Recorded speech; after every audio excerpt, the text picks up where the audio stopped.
I'm Walter Reeves, and coming up today on DIY's Garden Sense, we check into a bed and breakfast, but don't get any rest. The owners of this big B&B are great with guests, but challenged in the garden. Ask me what to plant, I have no clue. That's our cue to check in, leaving the luggage behind so we can bring in lots of sensible selections. And I love the color and the texture. Everything looks great.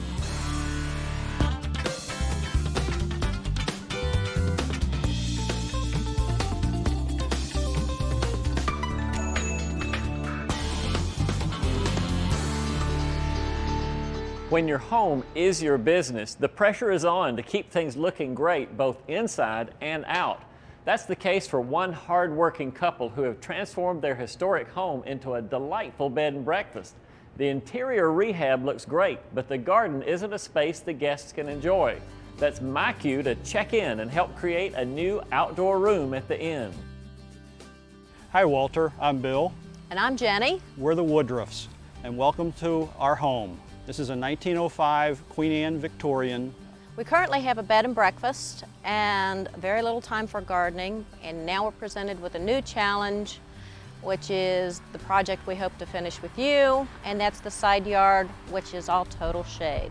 Faced with some serious drainage problems in the side yard, the Woodruffs did quite a bit of work themselves, building 2 long raised planting beds, and there's still more work to come. Walter, don't worry about the bricks that we have here, the patio that we're going to lay.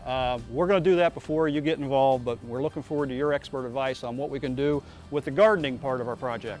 The Woodruffs want to create an outdoor room their guests can enjoy, and which will also match the graceful character of the B&B. Little pops of color, maybe some white, some silver foliage. I'd like to do a little bit of screening from the neighboring property, so we need some scale and a little bit of height there. Just something that'll transition into the front of the beds, maybe something that'll spill over the new wall and just soften the area a bit. These 2 huge oak leaf hydrangeas the Woodruffs pulled out need to be replanted, and Bill got things started by bringing in lots of top quality soil.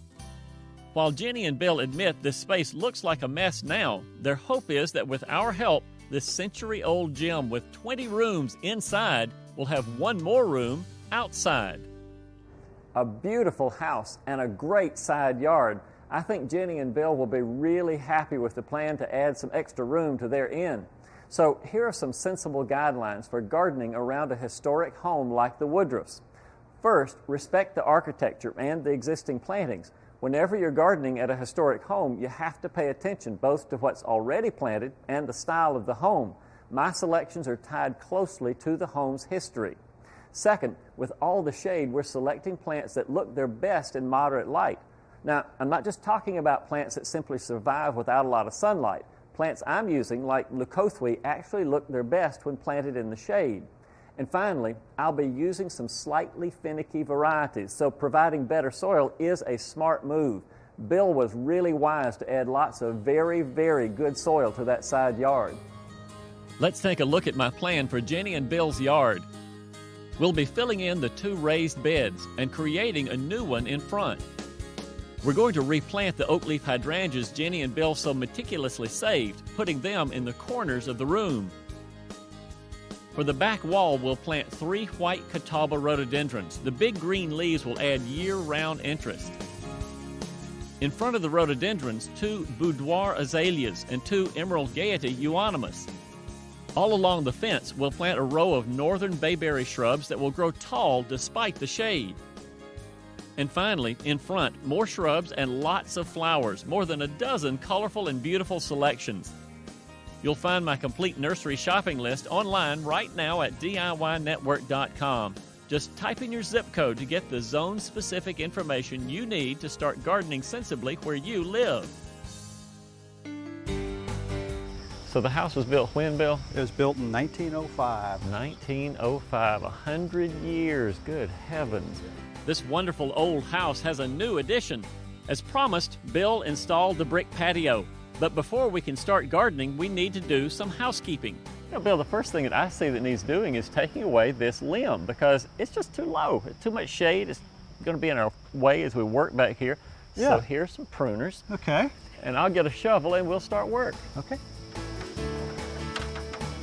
We bring in the ladder and the shovels, digging out the beds, and targeting the tree so we can start replanting. Wow, Jenny, y'all did a great job moving this oak leaf hydrangea. How long ago did you move it? It's been about a week and a half ago. Good heavens. You can tell because the leaves are not drooping too badly on here that you got a big root system. And that's really important on something this big. The root system, you try to get as much root as you can. But speaking of the roots, let me show you something.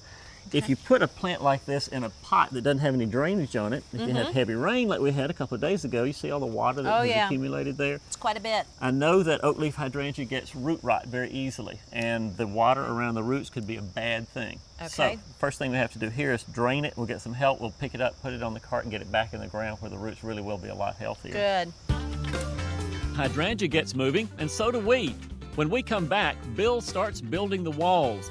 Jenny screens off the neighbors, and I'm planting the seeds of romance. Boudoir. Ooh, I do love that name.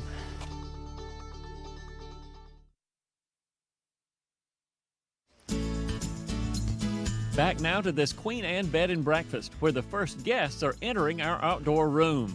Two enormous oak leaf hydrangeas pulled out before the project began are now checking back in. This is terrific soil back here. Hydrangeas need well-drained soil, and Bill, the innkeeper, sure put out the welcome mat by ordering 40 yards of a 4-star soil mix. This is fabulous soil. I can't get over how good this soil looks. It's a 50-50 mix of topsoil and compost. Man, oh man, is it good. And then it's been shredded also. Yeah, shredded and screened dirt. You cannot get any better than that. Next into that great soil, the rhododendrons. Let's put one on either side of the statue here, Bill. Okay. In this very prominent space, a shrub that will hold its evergreen color year-round. This is white catawba rhododendron with those deep, shiny leaves. When it blooms, look at what the woodruffs can expect. Next in, the azaleas. These are a gable hybrid, specially developed to thrive in the shade and not need much attention. But I got a particular thing I got to tell you about this azalea right here. Yes. The name is boudoir. And so for you and Jenny, this is a special thing to talk about the boudoir azalea. Boudoir azalea. Take your azalea. No, you wouldn't want to take the azalea into the boudoir, but you can talk about the azalea in your boudoir. Yes, you can. From romance to some tough love on this Emerald Gaiety euonymus, the only way it will grow well is to beat up the root ball. And no, it doesn't hurt the roots of the plant to do this. You don't have to worry about them. It's not going to make them, not going to kill them. You just want them to be able to spread in the ground, huh? Yeah. In about an hour's time, we've played matchmaker to Venus, the goddess of love, giving her some much-needed companionship and giving the woodruffs wall number 1 of their garden room. Here against the fence, I've selected a shrub I think you're going to really like, Jenny. Help me dig the hole right here and I'll tell you about it. Do you recognize it first of all? I do not. That's one I'm not familiar with, Walter. Look at the berries on the side. If you crushed one and smelled it, you'd immediately know what it is, because I bet your B&B actually has a candle that is scented like that. It's a bayberry. A bayberry candle. Now it's familiar. Okay. This is northern bayberry. Like the woodruff's house, it has lots of character. Look at the neat clusters of blue-gray fruit that ripen every summer. What height will they get? Oh, if they had a little bit more sunshine, they'd get about 6 feet tall. But here, I'm thinking you'll prune it a little bit to keep it right about the height of the top of the fence. Okay. So you'll need to prune it every year or two just to keep it looking good. Just once every year or two, because we're busy innkeepers with little time, so low maintenance is good. And check out my sensible technique called scrubbing. No, I'm not hurting the bayberry, I'm helping it by twisting those roots into the soil. That's more better. Bill and Ryan bring in the second oak leaf hydrangea for replanting, and now we're ready for wall number 3. Okie doke, we'll center off of the hydrangea over on that side. Bill, if you'll set that one down, the 9-bark, Jenny, goes, right here. This is Diablo 9-bark with beautiful dark purplish foliage, and it will thrive in the shade. These lighter green leaves are a nice contrast on this endless summer hydrangea. The periwinkle color matches the turn-of-the-century home. Jenny and I are planting drooping leucothwe, also known as Gerard's rainbow leucothwe. Look at those really unusual-looking leaves. They spread by sending up suckers nearby, and occasionally the shrubs have tiny little flowers. I love these bright snapdragons. One variety is called Chimes Yellow. The other is named Chimes Bronze. And why are such pretty plants called snapdragons? Well, if you pull apart the blooms, you can see what kind of look like dragon's teeth. Don't be scared, just enjoy the color as our garden room is filling up. Back at the nursery, let's talk about some sensible and not so sensible selections for the Woodruff's new patio seating area. Now, one of the plants that I've chosen specifically because it can stand some shade is bayberry. This is a great plant for a little bit of shade like we have along the edge of the patio. A plant that would not look so well there and would not perform so well either is spirea. Spirea requires a lot more sunshine than the Woodruffs really have. And another bad selection, boxwood. After just a few months, I think all the leaves on this boxwood would fall off, and it would be ugly in a place where a lot of people are going to be sitting. I've also chosen the variegated leucothwe, the rainbow leucothwe. One of the problems with it is it sometimes gets leaf spot, but is a good shade-tolerant plant. Here's another variegated plant. This is called variegated wygeia, and it would require a lot more sunshine than the Woodruffs have around the patio there. Now for a ground cover, I chose Pachysandra. You might think that English ivy would be a better choice because of the Victorian bed and breakfast theme, but English ivy is an invader. The neighbors have creeping euonymus, and it's already started coming up under the fence. English ivy is even worse. It climbs trees, and that's not a guest that you want at your bed and breakfast.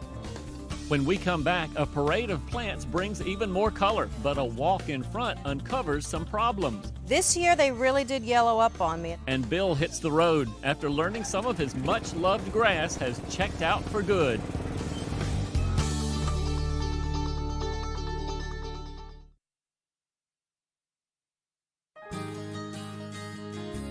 Back now to DIY's Garden Sense, where we're adding a colorful new chapter to the history of a beautiful old home. This 1905 Queen Anne bed and breakfast is getting a new outdoor room for guests and the owners to enjoy. That's come along real well. Really pleased with the amount of color and texture we have. I'm loving it. I just couldn't get the design together in my head and had no idea where to go with the different plants. With our help, so far today, Jenny and Bill have planted oak leaf hydrangea, white catawba rhododendron, boudoir azalea, emerald gaiety euonymus, northern bayberry, diabolo ninebark, and Gerard's rainbow leucothwe. You'll find my complete nursery shopping list online right now at DIYnetwork.com. Just type in your zip code to get the zone-specific information you need to start gardening sensibly where you live. What you won't find on that list is any more fescue to fix the dead spot under Bill's tree. Well, I hate to tell you this, but this maple tree is always going to keep that fescue from growing here. You got to have at least 6 hours of good direct sunshine to make fescue happy. So in this case, you need to learn from your neighbor. He's using winter creeper euonymus. You could use monkey grass, liriope here too, but some other kind of ground cover in this area is going to make a lot more sense than this fescue that you tried to do. But here, I got good news for you. If you see the winter creeper euonymus, see how it sort of gets underneath the fence right there? Yep. You're going to get to use another motorized tool, a nice string trimmer. Get out there, put a big muffler on it. That's what you need in your front lawn. We can do that. Crank it up. Let's go over here and mow a little bit of grass. We still have plenty of space to fill in on the side yard and plenty of plants to do it. But Jenny and I took a break to look at her garden beds in front. From clematis to foxglove, I love her choices. Trouble is, so do some bugs. But one thing that I saw that I really want to point out is the peaked nature of your azaleas. Have you noticed how they're not quite green? This year they really did yellow up on me, and I'm not sure quite what to do about that. I can tell you exactly what's going on. On the back side of the leaves, take a look at this. You see that little insect right there? Oh, yeah. That little insect is called an azalea lacebug. An azalea lacebug suck the juice out of the cells of the plant. And the way that you can tell when you have them, if you can't even see the bug, is just looking at the back side of the leaf, and you see the sort of little tar spots where they've gone to the bathroom, basically. Okay. There. So the way that you treat it is to put a drench insecticide on the ground in the spring. And the drench insecticide comes up in through the tissue of the plant. The azalea lacebug sucks it out in the summertime, and it kills all the lacebugs, but it doesn't hurt any other insect, no birds, no anything else in your landscape, so it's really safe to use. Okay. And one more thing. I've seen a couple of intrusions of trash trees in the landscape. This is what is Ailanthus, I believe is the name of this one right here. So it needs to come out. Somebody needs to get their clippers and go inside and cut it down. And what was that behind the clematis that you had up front there? That would be a mimosa. And that goes too. We don't want any mimosas to take away from the landscape. We have one final group of plants checking in, accessories for the room. And just like Jenny did in front, we're paying careful attention to selections that match the style of the house. This is Enniswood hosta with corrugated golden leaves and dark edges. Jenny is planting impatiens. These are super elfin impatiens, which have great pink color. Bill adds the pachysandra I talked about earlier. It's a great ground cover, but not as invasive as something like English ivy. And finally, the mulch, and lots of it. This will do more than just look good. It will also help keep the beds low maintenance.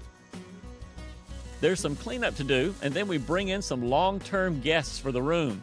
3 containers filled with begonias and asparagus fern, and I just love the way the fern cascades over the sides.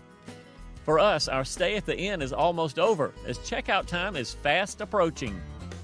When we come back, Jenny and Bill get some important advice on how to care for the new shrubs and flowers in their outdoor room.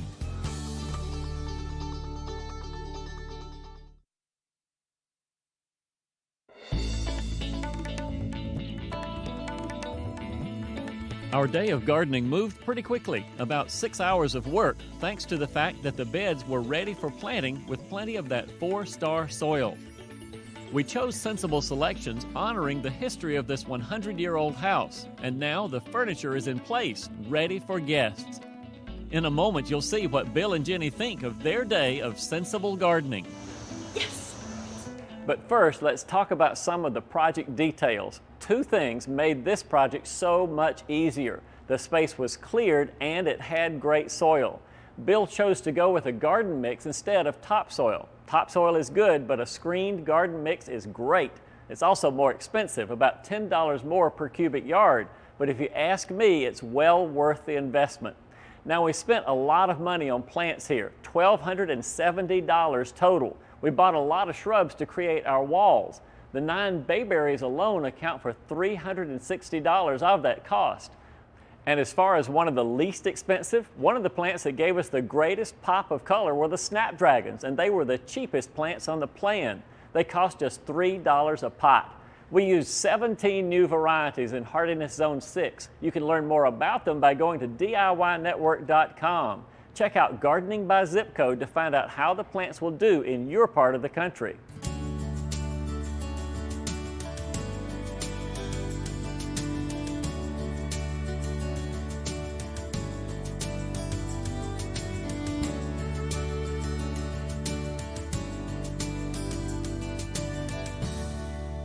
So Bill, how many rooms are in the bed and breakfast? We have 20 rooms. Well, now you have 21. And the good news is you don't have to take your shoes off to walk in this particular room outside. And Jenny, you know, we've added a lot more plants to our landscape that already had plenty of plants in it. But what do you like about the ones that we've added for you? We've got some new things that I wasn't familiar with. I like just the different textures, and then it's got just a pop of color. It feels very relaxing. And yet we left some lawn so that Bill could go round and round on his riding lawnmower out there. Still got something to cut. Well, we've got a lot of plants that have to be taken care of, some that maybe you don't know much about. So pay attention. I'll give you the instructions on how we take care of your new landscape. Sounds good. First, for the oak leaf hydrangeas we replanted, keep plenty of mulch around them to retain moisture and keep the roots cool. And remember, drooping leaves are a sign they need water. If the bayberry shrubs grow too fast and tall, stop fertilizing them. The good news is they'll still produce berries for the birds. The hostas will need to have the old foliage and flower stems removed in late fall each year, but they'll come back up in the spring. And finally, all our colorful and fun bedding plants like the snapdragons and impatiens will need a water-soluble fertilizer every couple of weeks during the summer. Well, Bill, I know you like tools, so we have a whole wheelbarrow full of tools and things that you can use in the landscape. Got a great shovel. Wow. Isn't this a nifty looking shovel? We got pruners to keep the tree You know at how bay. to use those? Sure you do. We got Yeah. fertilizer for some of the perennials, the flowers and the things that you have Great. put out here for your new landscape, Sprayer. Jenny. Lots of things in here, and the wheelbarrow comes with it. Don't forget that all the details of the landscape room that we've put in today are available online at DIYnetwork.com. I'm Walter Reeves, hoping you'll join us next time as we try to put just a little common sense into your garden.